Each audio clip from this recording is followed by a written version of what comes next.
Have you ever wondered about having a vacation to the moon or having a tour riding in a spaceship? Hi, I'm Keishan and join me predict what the future holds for tourism and hospitality. So, are you ready for a change? Buckle up because we're just getting started. We have here the space tourism. Okay, so when did the space travel started and who's the man behind it? Let me tell you something. According to how stuff works, space tourism started in April 2001 when American businessman and engineer Dennis Tito became the first ever space tourist to travel to space aboard a Soyuz TM-32 spacecraft.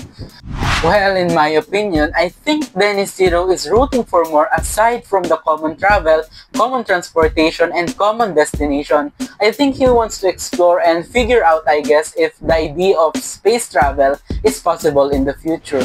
While tourists are motivated by the possibility of viewing Earth from space, feeling weightlessness, experience extremely high speed and something unusual and contributing to science.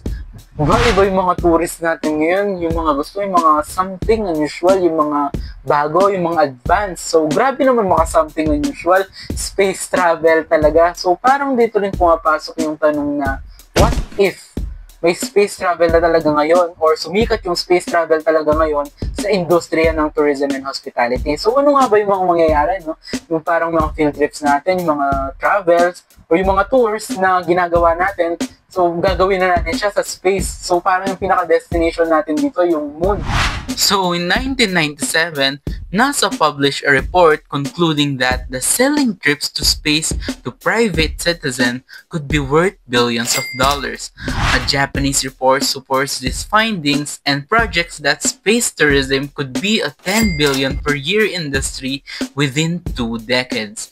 The only obstacles to opening up to space to tourists are the space agency, who are concerned with the safety and the development of a reliable, reusable launch vehicles. So according sa NASA na ang mga ganitong klase,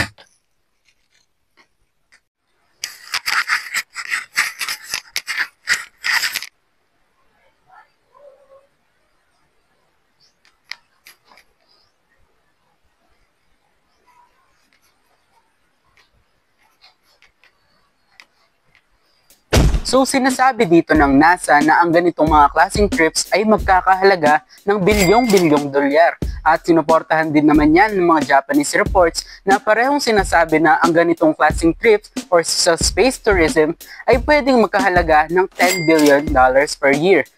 Pero hindi lang yan. Dahil according din sa NASA na sa pagbubukas ng ganitong klaseng mga travels ay maaari ding mapasok dito ang concern sa safety and security ng ating mga tourists. So baka nga naman kasi ma-expose sila sa different radiations na pwede na lang makuha kapag nag-travel sila sa space. Okay guys, since nasabi ko na or may idea na kayo sa next na pag-uusapan natin, let's now talk about the advantages and disadvantages of space tourism and ang implications nito sa ating mga professionals in the future. So let's first talk about the advantages or the positive effects of space tourism in our industry. So we have here the technological advancement. So guys, ang sinasabi dito na ang mga kumpanya like Virgin Galactic ay nag-i-invest daw sila sa mga reusable spacecraft. So reusable spacecraft, ito yung mga spacecraft na nagamit na or ginamit na pwede pang gamitin. So mas napapababa daw and mas nagiging affordable daw ang ating space tourism kapag mga reusable spacecraft ang gamit natin papunta sa kalawakan. So next, we have the public engagement. So guys, sinasabi sa public engagement na mas nagkakaroon ng engagement between the tourist and the space. So what do I mean by that?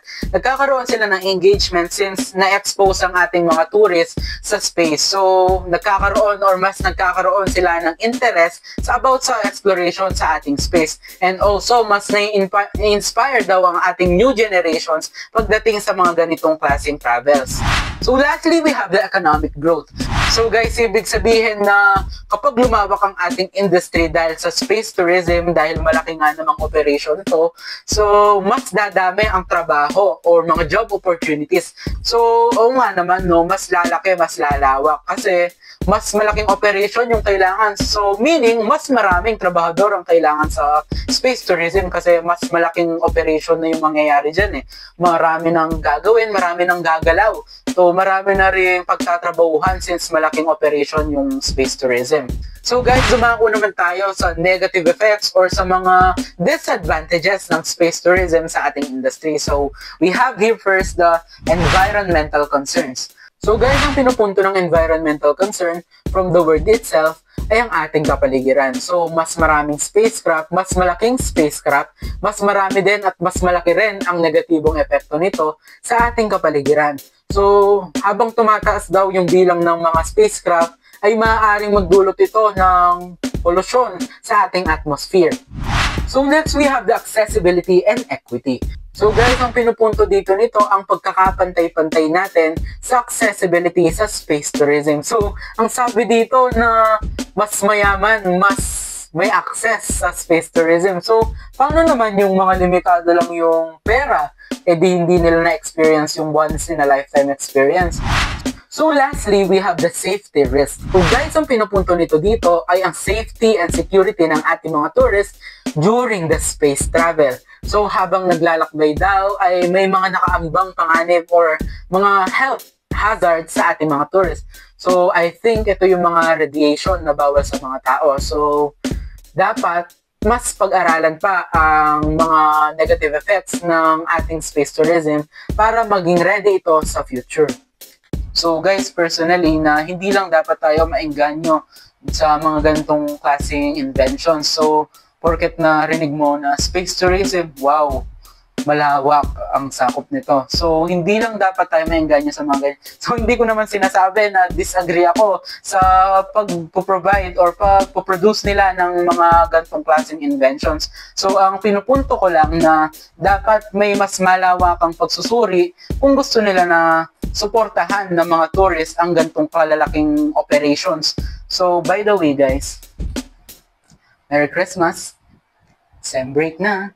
So, kidding aside, naniniwala naman ako na may potential talaga ang space tourism kapag mas napag-aralan ito ng maayos. And also, naniniwala ako na may benefits siya sa mga tourists or hindi lang sa mga tourists, sa mga tao, sa lahat ng tao, and also sa ating lipunan.